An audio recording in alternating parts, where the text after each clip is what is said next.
Hello, and welcome to Employee Attendance Management, alias EAM video tutorials.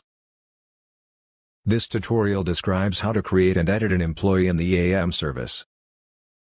Using a manager or the Global Administrator user account. Select Employees on the left menu bar. Then select the Create Edit Employee feature option. Note that when you're logged in as the Global Administrator, you can set up employees in the EAM service for all departments.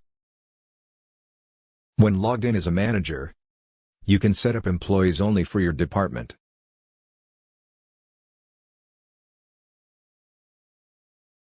Click the toggle switch just below the Employee View title on the left to display the entry fields. Click the Add button. If there is an existing employee displayed for editing to create a new employee, or if already clear, then proceed to select the employee type, which is either an office or shop floor employee. If it's a shop floor employee type, or an employee who does not have a work email address, who will ideally be using a barcode ID card to clock in and out.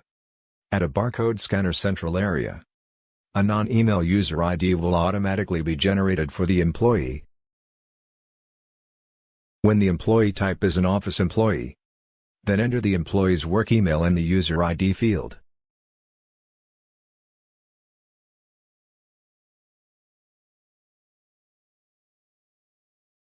Proceed to enter the employee's first name, their last name, select their department,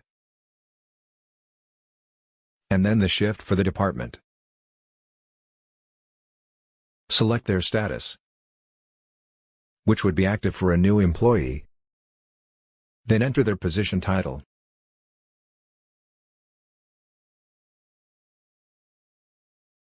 If you will be utilizing the vacation tracking feature for the employee, then enter the number of vacation days allocated to the employee for the year. Then enter their hire date. If you require the employee to allocate their logged work hours to a task or project, check the Allocate Work Hours to Task option. This will then enable an office employee type, or an employee with a work email address who clocks in and out with their device, not a barcode scanner, to select a task or project to assign their worked hours to.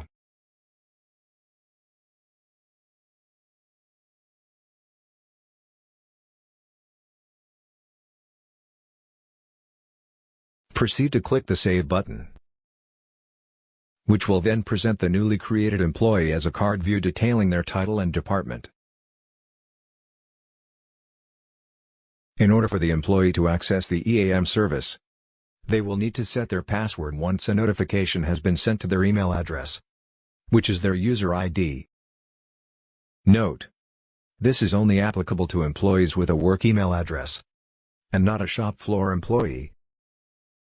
In order to do so, click the Notify button, and confirm by clicking OK in the subsequent dialog, to let the employee know they need to set their password.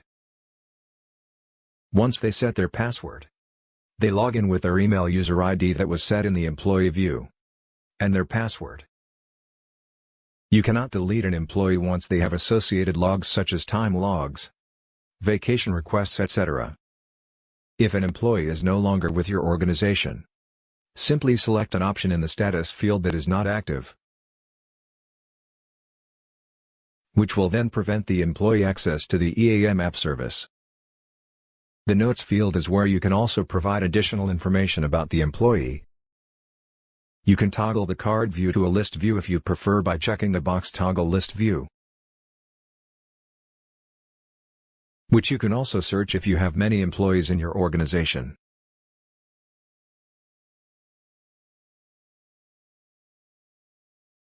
The default list displays only active employees. Unchecking the Active Employees option will display all employees active or not active. You can edit an employee by clicking the Edit section on the card view.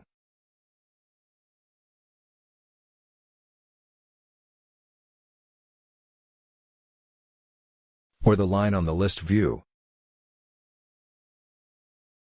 then clicking Save to commit any new changes. And that's it for this tutorial. Goodbye for now.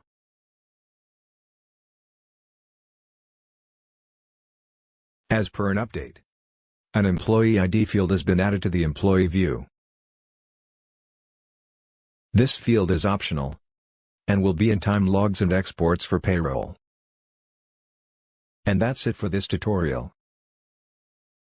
Goodbye for now.